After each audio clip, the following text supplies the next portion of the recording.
What's going on, guys, and welcome to the first episode of my brand new Madden 19 franchise here on the channel, as we will be taking over as the head coach of the Tennessee Titans.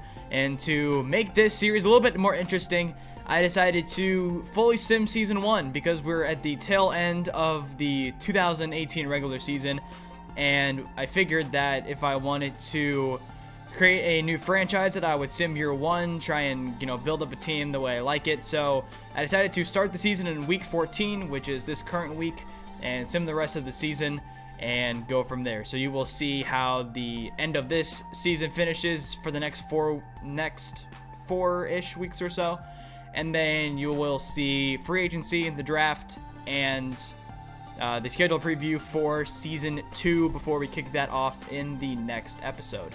So I decided to create my own head coach, and I decided to use the playbook for Sean McVay, and I decided to keep the Titans defensive playbook because they run a multiple 3-4 defense. So they run 2 linebackers, and that allows me to play Wesley Woodyard and Rashaan Evans at the same time. And I really want to develop Rashaan Evans. I think he's going to be a really good player in the NFL. I'm going to spotlight him in a little bit.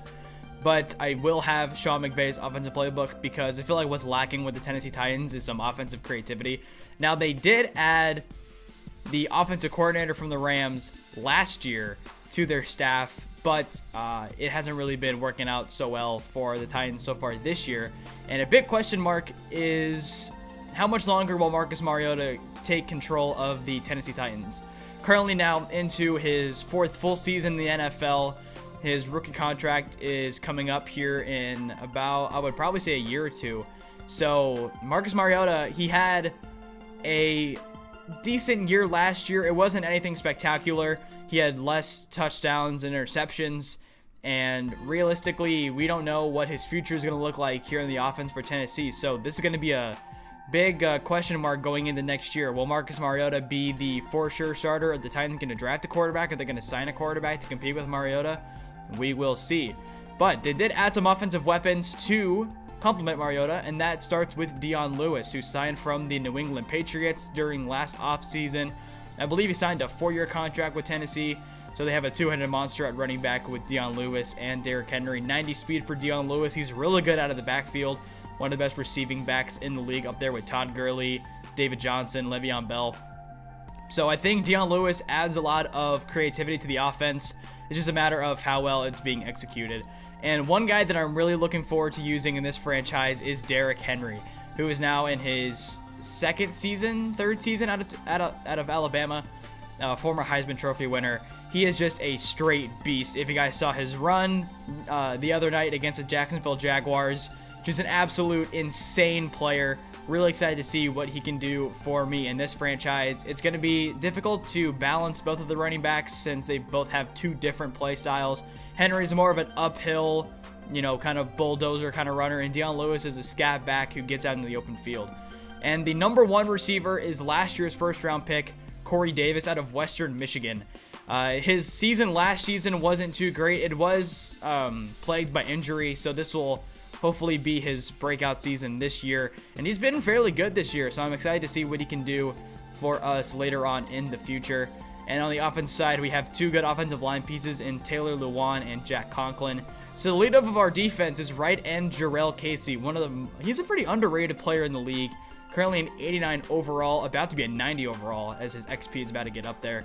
So he has 90 power move, 93 play recognition, 92 strength. I mean, he's a really good player, and he has been for a long time.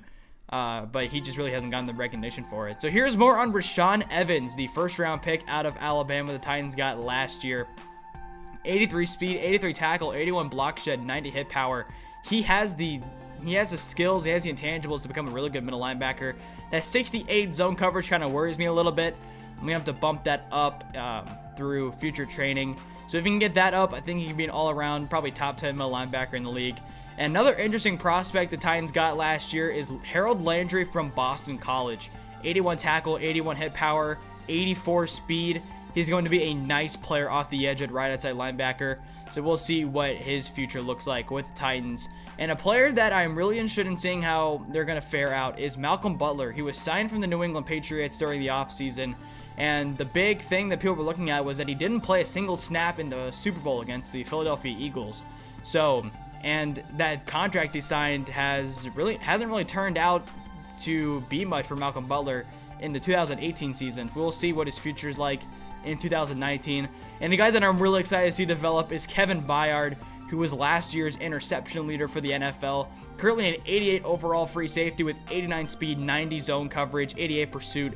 He is turning out to be a star in the NFL.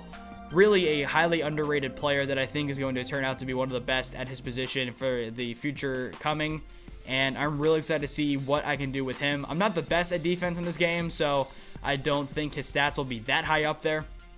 But nonetheless, on to the end of the season, as the New Orleans Saints finished with the best record in the NFL at 14-2. The Texans with the best record in the AFC at 13-3. As you can see, the playoff teams down. Right at the bottom, the Eagles and Ravens both make it at 8-8. The Falcons and Redskins do not make it. The Browns go 7-8-1. A few 7-8-1 teams there in the middle of the pack. As you will see, the Tennessee Titans finished 6-10. We lost our last 4 games of the season, so we will now have a top 10 pick in the NFL. The Niners ended with the number 1 pick at 2-14, so we'll see how they will fare in the draft for the number 1 overall pick. We'll see the direction that they go. So the Cardinals and Raiders both go 4-12. So it's Niners, Cardinals, and Raiders in the top 3 of the 2019 NFL Draft. So to look at these final season stats, Marcus Mariota, less than 3,000 yards, only 15 touchdowns. He did have 11 interceptions, which still is pretty high up there, but it is less than last year. Dion Lewis, 725 yards on the ground with 4 touchdowns. Derrick Henry, 546 yards on the ground with 6 touchdowns. Both averaged less than 4 yards per carry, which really isn't what you want to see. But what you do want to see is Corey Davis with 891 receiving yards. Dion Lewis with 56 catches for 431. So, as I said earlier, he is one of the best receiving backs in the NFL, and he brings a lot of creativity to this offense. So I'm really excited to see what I can do with him. Wesley Woodyard finishes the season with 117 tackles, miles ahead of the number 2 guy, which is Jamin Brown. Jarrell Casey leads the team with 9.5 sacks, and Jayon Brown, 8.5 sacks as a middle linebacker, as well as 4.5 from Wesley Woodyard. So our middle linebackers were putting in some work during the season, as they had 13 sacks combined between the two. And Kevin Byard, 3 interceptions, so once again leads the team in interceptions. Adoree Jackson, the young corner from USC, finishes with 2, and Harold Landry picks himself an interception as well. So some annual awards. Patrick Mahomes ends up as the NFL MVP, and he is very likely to do so during the season in real life as well. Sean McVay leading the Rams to a 14-2 record. He picks up his back-to-back coach of the year. So we have Mahomes winning Offensive Player of the Year. Defensive Player of the Year goes to J.J. Watt. Mayfield and Darius Leonard pick up Offensive and Defensive Rookie of the Years. The Tennessee Titans didn't win any awards, which is pretty self-explanatory. They didn't really have any extraordinary players this year, which is pretty disappointing because they have some good talent on this team, but they just haven't been able to execute and come through with the production that they've been expected to. So I'm really looking forward to what 2019 will bring. And for the Titans, their only Pro Bowlers were both their middle linebackers. Wesley Woodyard and Jayon Brown are the 2 starting middle linebackers for the AFC roster. So since I started this season at week 14, I didn't have a chance to fully scout this year's draft class, but the first round was fully scouted for me as soon as I got in. So here's just a quick look at who is expected to go where, or some prospects that you will see simulated before our pick comes. So you see guys like Travis, I believe his name was Gordon Olson. He's the number 1 quarterback in the class. Jordan Keller with A- throw power and B+ throw on the run. So he's an interesting prospect to look at. There's a lot of depth positions that I think this team could use, like some extra offensive line depth or some more playmakers on offense, like a wide receiver. I know there's one good receiver. His last name is Beckham. I forgot what his first name was. So as we head to free agency, there's only one player that I decided that I really wanted to re-sign, and that was Kenny Vaccaro. He had a good season last year for us. 84 overall strong safety, and he comes back on a 4-year deal around $24 million. So on to the league free agency. A fairly weak class, as Le'Veon Bell is the cream of the crop, 94 overall running back, and for some reason the Rams are number 1 for him. So if Gurley and Le'Veon Bell are on the same team, that is insane. Tevin Coleman there, as well as the 2nd rated running back. Jason Verrett is the number 1 rated cornerback in the free agency class. So our first order of business, as I said earlier, some offensive line depth. And our left guard did not resign with us, so we decided to pick up Roman Foster. on a 1-year deal. As well, we will get some defensive line depth. Morgan Fox, the former LA Ram, we will sign him to a 2-year deal, just under $6 million. As he had an ACL tear last year, but we do pick him up as a backup left end. We did not re-sign Benny Logan, so we will pick up the younger Danny Shelton on a 3-year contract. And potentially our biggest move of the offseason is to sign left outside linebacker Aaron Lynch, who was with the Chicago Bears last season. He had a lot of teams bidding up for him. He had about 10 offers before I offered him a contract. But we will get him to sign a 3-year, $19.4 million contract to be our new left outside linebacker. And as you can see, every player we offered a contract to accepted. We have Aaron Lynch, we signed Patrick DeMarco, Danny Shelton, Morgan Fox, and Roman Foster as our starting left guard. So to recap free agency, Le'Veon Bell heads to Seattle to be their starting running back. Tevin Coleman heads to the Rams. So Tevin Coleman's in that same situation like he was with Devontae Freeman, as him and Grill would be a nice 1-2 punch. And you can see the rest of some league signings. Seahawks are getting a lot of players. The Dolphins are signing some. Marshawn Lynch heads to the Pittsburgh Steelers. Latavius Murray goes to the Denver Broncos, so on and so forth. Quentin Spain, who's the guy I didn't get to re-sign, he goes to the New York Jets. And that pretty much wraps it up for the league signing. So on to the NFL draft.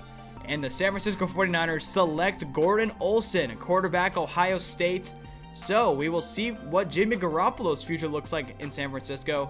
The Cardinals go left outside linebacker Shaman Rice as their first round pick. And then Rashawn Lyons goes to the Oakland Raiders at 3. There were a lot of good outside linebackers in this draft, as you can see. Another one, Marshall Young, right outside linebacker. Bryant Westerman, left tackle, 83 overall, heads to the Tampa Bay Buccaneers. A nice pickup for them there. Chance Locklear goes to the Green Bay Packers. They had the 6th overall pick in the draft. And at number 7, the New York Jets go with Tramon Williams. So on to our first round pick, and there were plenty of options. Denard Beckham was the guy that I was looking at, as well as DeAndre Kilgore. I was looking for some more playmakers on offense. So if I didn't go receiver round 1, I had a backup option. But I really liked what I saw out of Denard Beckham. 6'4", 231. He ran a 4.40, and that's who we pick up with our first round draft pick. That is now 2 wide receivers the Titans have picked up in the last 3 drafts in the first round, and I'm really excited to see what Beckard can be. 6'4", 231 with superstar potential. 92 speed and 84 catching. This guy has it for me, and he and Corey Davis are going to be a nice 1-2 duo as our receivers. So Marcus Mariota getting some weapons around him. This could be a nice creative offense. So on to round number 2, and this is where I was having some struggles trying to see what I wanted. And I had my eyes on a left end of the first round, but I ended up taking Tyson DeWalt, a 79 overall left end from Mississippi State. He was ranked 11th true talent, and we picked him up at 40. So I really like what I see out of DeWalt. 84 speed, 84 finesse move. His power moves and block shedding could be better. But for him being a 2nd round pick, I'm excited to see what he can bring to the table. So on to round number 3. And I kind of made a surprising pick here. I was looking at some linebacker depth. Cedric Lenovoy from Oklahoma seemed enticing. But on my draft board, here's Jordan Keller, as I said earlier. 1st round quarterback talent, and he falls to the 3rd round. And I said, if Marcus Mariota isn't really panning out, we might see a change at quarterback. And in the 3rd round, the Tennessee Titans will select Jordan Keller, quarterback out of Auburn. 78 overall quarterback, 6'3", 224, scrambler type with quick development. And that is now our 3 first picks of the draft have come in the top 15 in true talent. So we select a quarterback there, and our last pick is in the 4th round, and we select Sherman Palmer with Delaney Walker on the tail end of his career. I thought I might pick up a stash tight end, as he's a possession type tight end. 6'7", 248, 75 overall Sherman Palmer will wrap up our draft class, as I decided to trade our last 2 picks for future picks. So our schedule for next year, we start out against the Chargers. We'll head to Buffalo. We have 4 straight road games during a 5-week stretch before our bye week, and then the latter half of the season is very road heavy. There's you have 4 road games of the next 5. Our only primetime game of the season is a Thursday night game against the Houston Texans, which is a big one. So that is a full year 1 simulation for me in our Tennessee Titans franchise. I hope you guys did enjoy it. If you guys have a certain move you guys really liked, let me know in the comment section below. Make sure you guys leave a like on the video if you did enjoy it. Subscribe if you're new, and I will see you guys next time.